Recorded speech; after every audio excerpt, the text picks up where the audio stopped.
Well, happy. We're on a couch. We are? Yeah. Happy Friday. Saturday. Happy Saturday.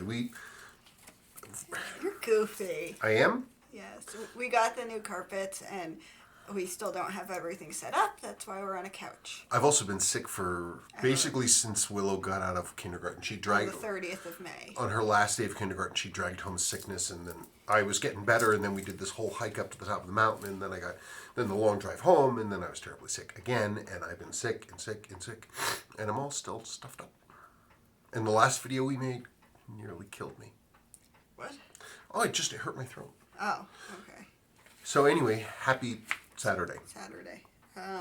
Wrist check. Woo. What? Are you going to wear your wrist check? Yeah.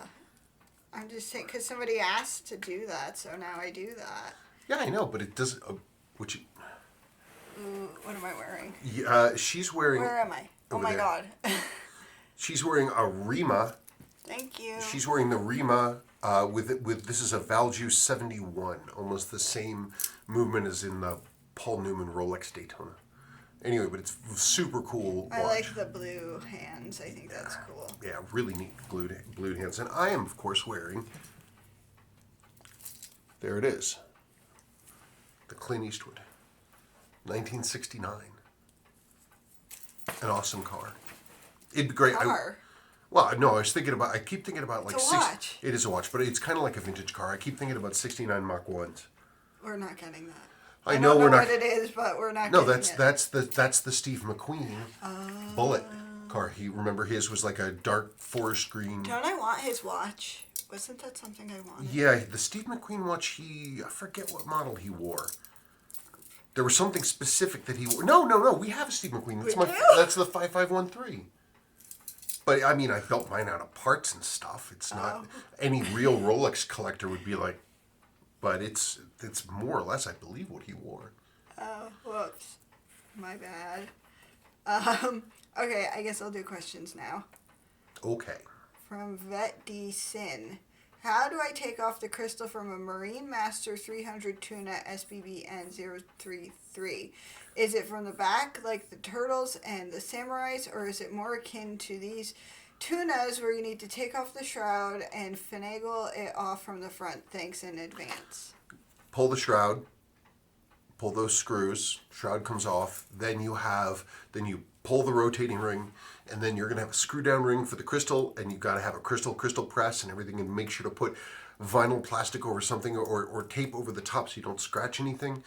With your clamp with your crystal press, whoop, off it comes. Make sure you don't lose the incredibly fine white nylon ring. That's a buffer so the crystal doesn't crack, and there you go. Bob's your uncle. What? Bob's your uncle. No, he's my stepdad. That too. Time and money.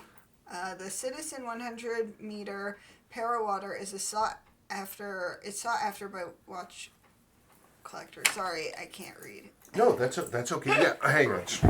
I should have brought this over. Oh, you didn't knock over the camera. Nope. Yeah, it is. And I mean, I love the damn thing.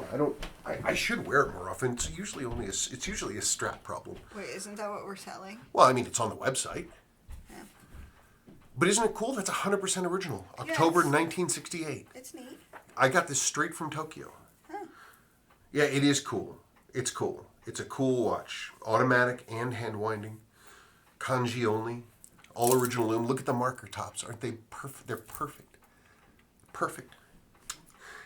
Very cool. Yes, they're really rarely seen. There's also a silver dial variety and an extraordinarily rare all red. It's like red dial and red internal indicator ring. The internal indicator rings, by the way, that's cool. They're not plastic. They're actually enameled metal. So it's a high quality piece. I've never seen one of the red ones. RG. Hi, Spencer and Sabrina. Why would Colonel Pogue take a not hand-windable watch to space, and how did he wind it? Pogue himself stated that that the watch was perfectly fine in orbit, that it never missed a beat for 80 days, 80 plus days in orbit. Seiko automatic winding thanks to the magic lever system, which winds in both directions, is actually pretty efficient. As long as you're moving, you've got the inertia to move the weight around. It's not really a gravity-driven thing, it's a movement-driven thing. And he said it was perfectly fine. They were, he went down to the base PX at Edwards, and they had one, and that's what he chose, and it worked fine. And then it was his daily until, gosh, the 90s, I think. Mike P. Oh, wait. Yeah, no, that's who I'm on. Sorry. 7-month-old new Seiko automatic watch that was supposed to be +5 or -5 seconds daily is now 5 minutes slow every 24 hours. I am pissed. I would be too. Yeah, I would be too.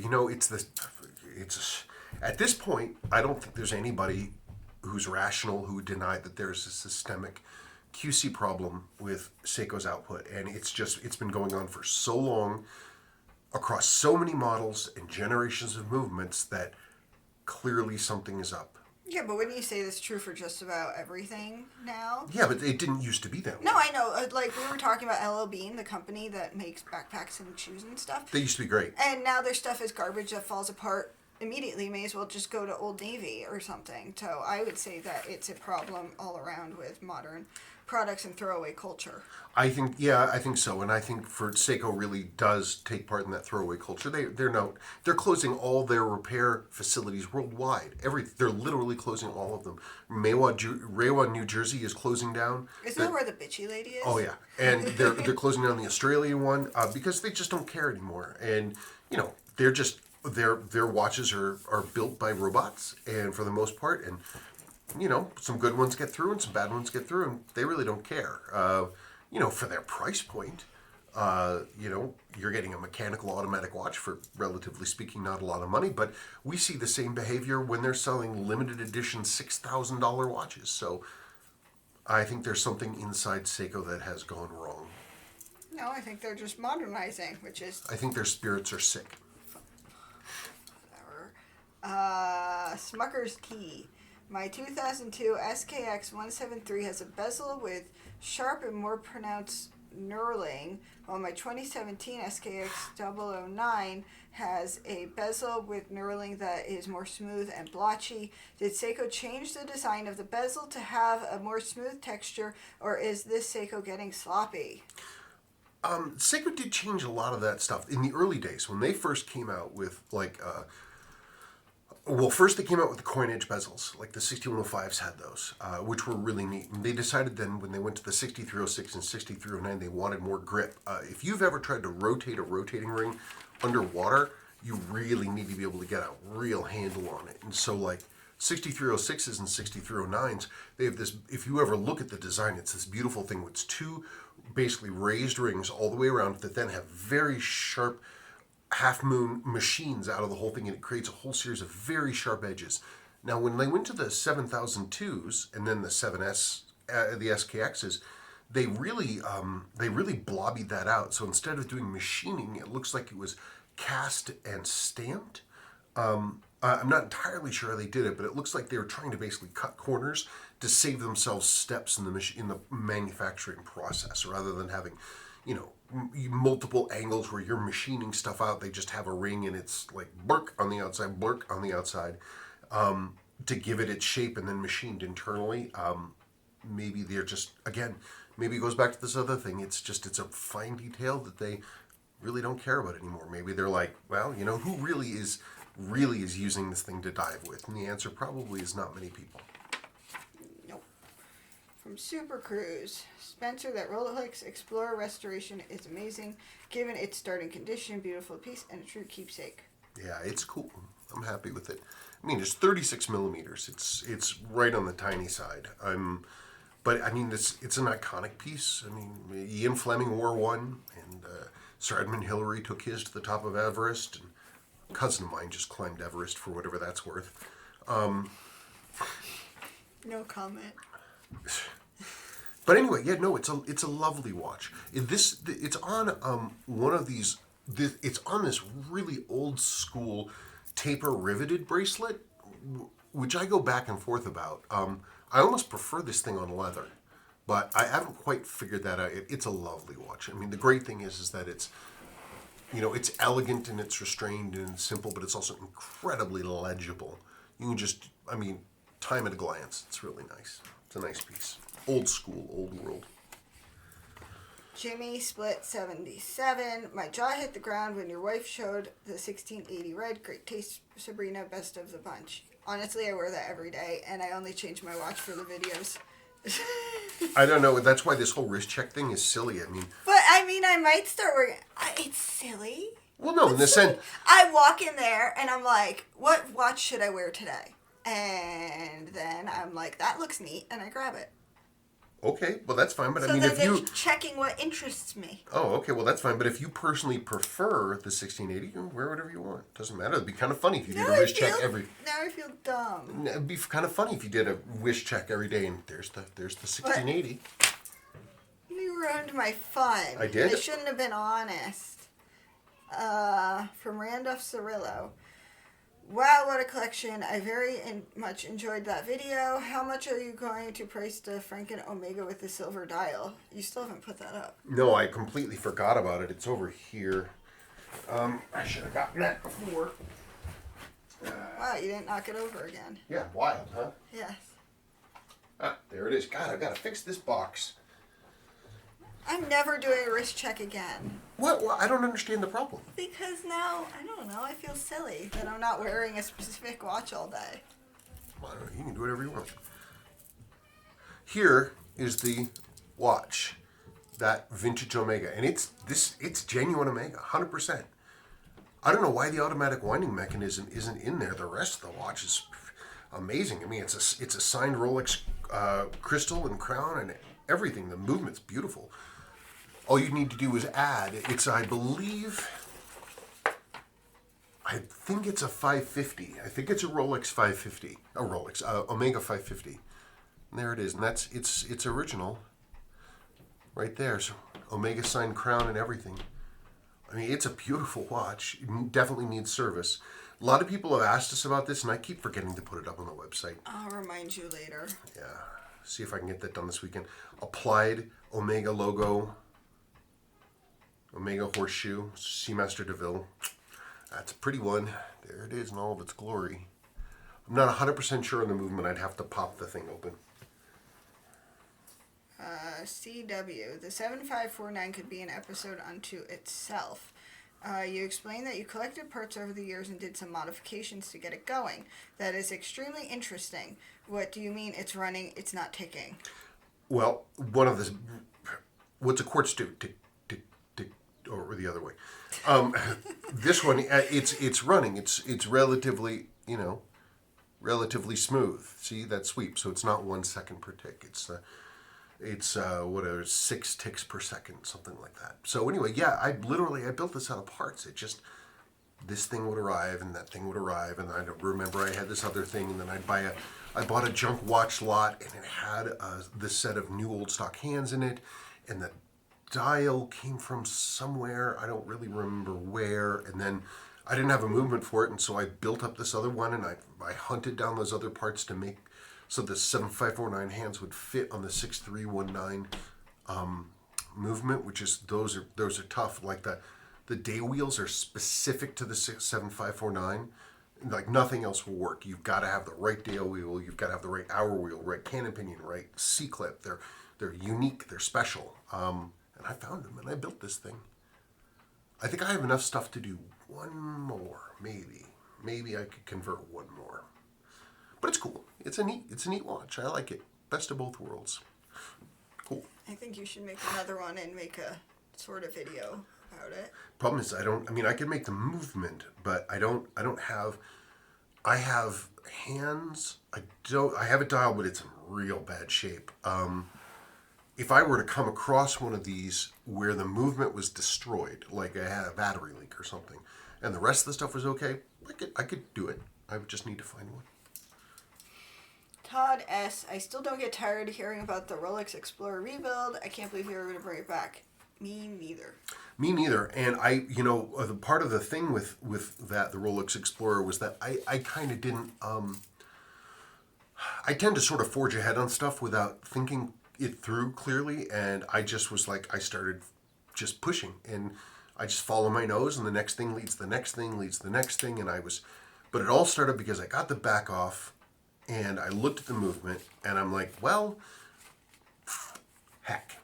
And I put some penetrating oil on the screws for the winding bridge, and I let it sit for, I don't know, a day, something like that. And I was laying in bed at night, and I'm like, I'm just gonna get up. I'm gonna see if I can crack one of those screws, just for fun. Give me an idea to see if maybe I'll be able to do it. Lo and behold, man, the screws came out. You got up out of bed and did it? Uh-huh. I don't remember. Did I yell at you? I think you were asleep. Oh. But anyway, no, and then I got the winding bridge off, and I was like, there we go. We're going to move forward. And I did. I mean, I was able to save the plates, all the main plates, the pallet fork cock, but basically everything, almost everything that moved was destroyed. I think the pallet fork I was able to save, but I think everything else, like center wheel, third wheel, all that stuff, all that had to go. The fourth wheel pinion, that had to go. I had to repair it. Also, a serious wear to the mainspring arbor, because of course my great uncle Dick, being that he was a Fippin, didn't maintain anything, and so that was terribly worn. And then of course it all got rusty. But like on the calendar side, it wasn't bad. Like the keyless works, they were pretty decent. I don't know. It's just a matter of cleaning. And then there were a few places where the screws had just been rusted in place, like the balance cock screw. I had to actually come up with a material, an old watchmaker's trick, to basically accelerate the corrosion, to finish eating out the screws completely. I had to do that in a couple of places. And in fact, I had to take the main plate and stick it in the solution for a few days to basically eat away anything else that was ferrous. Inadvertently, I destroyed the post for the minute wheel, so I actually had to make a new one out of material designed for material that an old school watchsmith would use to make new staffs. And I hand machined a teeny tiny post, itty bitty teeny tiny post. But I did it. It works. There it is in all its glory, running along. Steve in UK, Sabrina's collection is so cool. Well, thank you. I was thinking that I should, like he said, like watches will come in. I'll be like, hey, that's cool, and then I will keep it. And I was thinking that I should get something else, but I don't know what I would get because I don't know. You have to find something that tickles you. Well then. I don't know. Oh, by the way, I want to go back to the Explorer question. One thing I don't know about this Explorer, I stopped counting. I stopped counting how many hours I put into it or how many dollars. I just stopped counting. I don't know. Because after a while, I was just like, doesn't bear thinking about. I can't think about it. If it wasn't a family watch, I wouldn't have done it, but I did it. So anyway, sorry about that. I don't know. You like watches. What? Nothing. You're silly. Lucky Gold Panda. Do I hear the mail? Yeah, you do hear the mail. Sure sounds like the mail to me. No, it's a delivery truck. Maybe it's our gate. Oh, maybe it is the gate for the doggy. Yeah, because the dog thinks that the downstairs is his bathroom. Our carpets were already super old, like original to our 70s house. And they were already awful, so they had to get replaced anyway. But it's like when he was potty training, and now we're just terrified that he'll just come down and pee. So we have to put a gate at the top of the stairs forever. Yeah, he can't come down here. I mean, the day before we had the old carpets ripped out, he was down here chuffing around, and he was like, hey, you know what? I need to pee. And he was right in front of me, and I'm like, I'm right here. And then he did it in Sebastian's room, too. Oh, God, it was so bad. And when they ripped out the carpets and we could see the underside of them. The guy politely tried to not say it was the worst carpet he's ever seen. Yeah, I mean, this guy could barely speak English, and he's trying to find the most polite words that he knows in English to be able to tell us that it's possible that he's seen worse carpets than ours. And I was like, I'm really sorry, dude. Sorry. Okay, anyway, from Lucky Gold Panda, Pale blue cursor ring for the 6138 7000 would be awesome. I'd really love to have one for that original look, but I understand you're concerned with people maybe trying to pass them off as original. Great video and thanks for doing it. I think the biggest concern for me for making those actually is whether anybody would buy them. Well, somebody just said he would. I guess so, but I mean, I need to talk to. I mean, Kathy can make them. Why don't we make a few and see what happens? Well, I don't know what the minimum order is. She told me a few years ago when I asked her about it. Was it 25? No, 50? I don't remember. I'll have to write her and ask. 1 second. Sorry, it was the gate, and It was the Willow gate. told us. And I don't like leaving packages on the front, especially now. Packages, the companies have it on the package what it is. Yeah, the worst one is Crazy. sneakers. Guys with high-end sneakers. Really? Oh yeah, it's a real big thing. Hey man, you want some? You're a sneakerhead and you're walking by the house. Guess what this guy has on his front step? Well then, okay. Were we done talking about the cursor rings? We were just basically chatting about I should write and see what that would cost.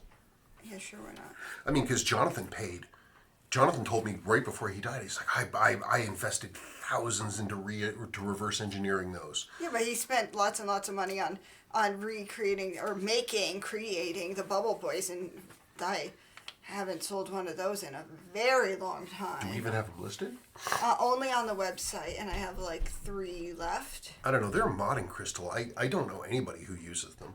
Every once in a while, very rarely, someone will get it, but they want it for a very specific reason. What would happen with Jonathan though is that he would get frustrated and angry and upset with his life, and he would desperately and overwhelmed, and he would get desperately in search of something to distract himself, some other project. He was our partner with the crystals. Right. yes. Like one time I mentioned to him vaguely about making a 6139 that one could wear in one's belt.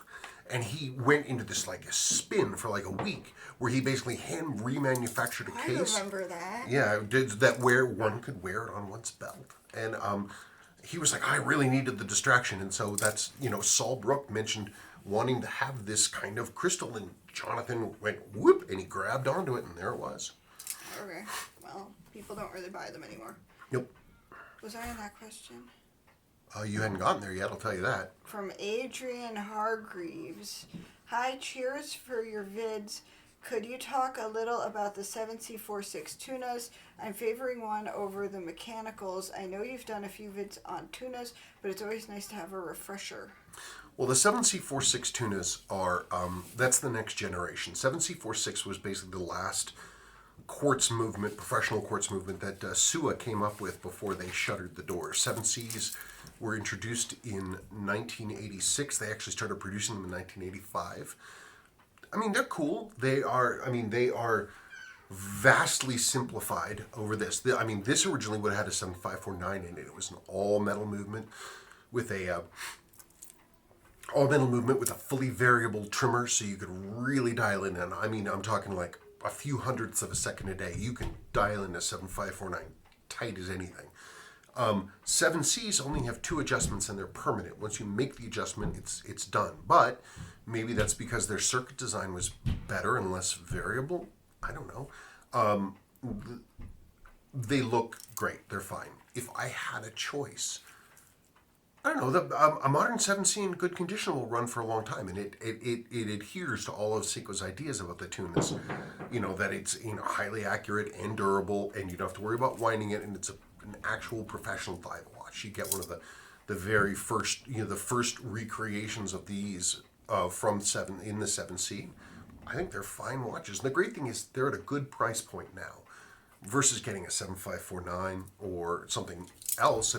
There are a wealth of those other divers, and you can still buy them today. So I don't think it's a bad idea. It'll do their job.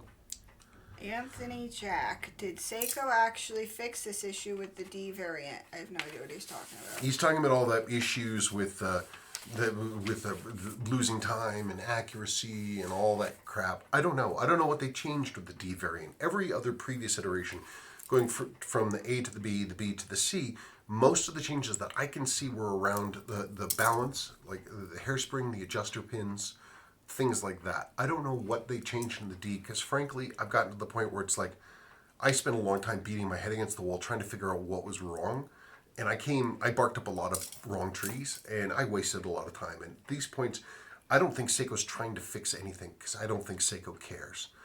All you do is complain about Seiko. Well, it's so frustrating that they used to be so great, and that they still persistently have these problems. They still persist. So why are they bothering changing the stuff that wasn't broken previously? There's some reason they're changing stuff. They used that the A-type balance. They used it for more than 40 or more than 50 years. I already gave you my theory. Throwaway culture. They make more money.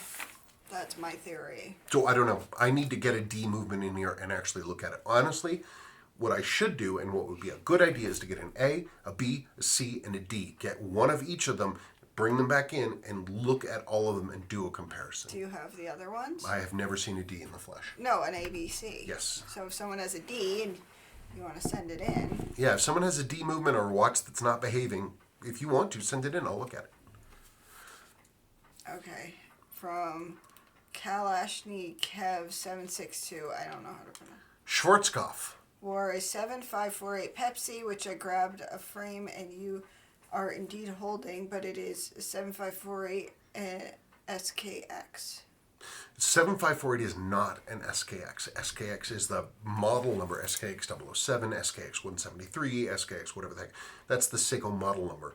7548s were never an SKX. They had their own model numbers that I don't know what they are because they're not relevant, and I just don't think about them. I mean, even if I learned them and started blurting out old school Seiko model numbers, people would know what the hell I was talking about. So they superficially resemble each other, but they're entirely different. SKXs were never quartz.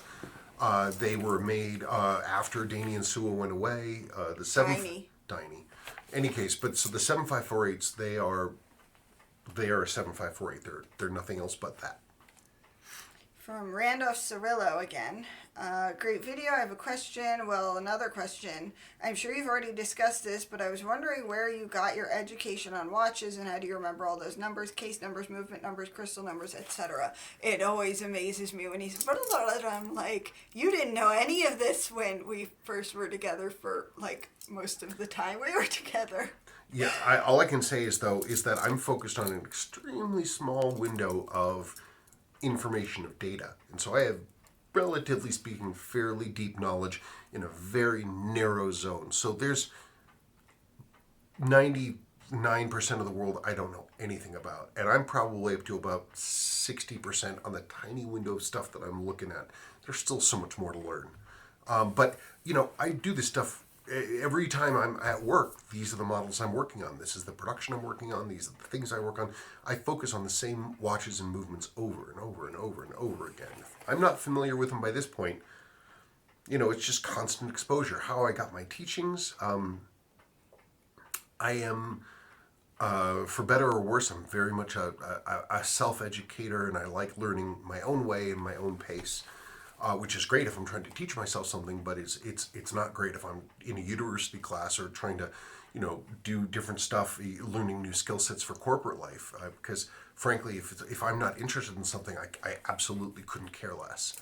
And so that's not an unusual problem. Many people are like that. But if I'm fascinated with something, then I really want to learn about it. It's a pleasure. And so I learn. And again, because I have a narrow, deep focus, then it makes it a little easier. All those things together. I learned by trial and error. I learned by reading all the servicing guides. There are a ton of them over my head. Reading all the servicing guides, talking to other experts, hanging out on National Association of Watch and Clock Collectors, their boards, talking to master watchsmiths, working with a master watchsmith who was in town when we were first here, and he's retired now and gone. Talking with experts, reading this material, just sort of voraciously voraciously devouring this stuff. But also just being willing to jump in and do it and say, hey, wow, I really screwed up, and this is how I screw up, and this is how I'm not going to screw up next time. And then having the mind to be able to remember that stuff. I don't know. Servicing guides. If you can find them. From Stephen Moore. Hi, Spencer and Sabrina. Here's a Friday fun question for you. I know you prefer automatic movements, but of the vintage 60s, 70s, 80s era, what do you consider Seiko's best hand winding movement? A lot of people talk about the 57 movements, the first word model of the high beats, and they're pretty cool. They sound like a flea tap dancing on a little matchbox. But if it was not rudimentary, that's not the quite the right word, but it was their first foray, and so it's sort of a standalone. I don't know if I could get my hands on one of the 45 hand winder Grand Seikos. That would be. I think that would be pretty cool. That would be pretty neat. I've seen the tech. They're beautiful. They don't have a balanced cock. They have a balanced bridge, side to side. They've got fine adjusters. They're packed with diaphic settings. They would be steady and clean and lovely and elegant and fast. And I think is the one and I actually have one, but it is a wreck. I mean a wreck. Like when I say wreck, like beyond my ability to bring back. That's how much of a wreck it is. And but I think they're really cool. And just looking at them, I'm like, that's neat. That's neat. If I could find the parts, I could potentially bring that one back. But it's got a gold-plated case in terrible condition, so it's just kind of doomed. But maybe someday I'd love to have one of those. I think they're really classy and really elegant. That's it. Well, that's it. New carpets. New carpets. We're not going to be on the couch again. I'm uncomfortable. I keep sinking. Do you? Yes. Don't you think she looks like Scarlet Witch? She is the ugliest nose. She does have. I'm talking about the general shape of your face, sort of, and the color of your hair. I don't look like an Olsen. No, you do not look like an Olsen. God. You do not look like an Olsen. But that's what I keep. Every time I keep looking at your hair, that's what I see. Okay. Anyway, she went to the hairdressers this morning. Yes. If you I follow didn't. my Instagram, you'll see I posted a picture of the watch I wear every single day. It's true. It's true. Okay, folks. Well, that's about it. We have to go look at a Craigslist listing, and so we're gonna huff out of here. And I swear I will come up with some price for that Omega, and I will do some research, and I'll pull the crystal and I'll look at the movement to confirm what it is, and then we'll go from there. Okay. So thank you so much. You guys have a good weekend.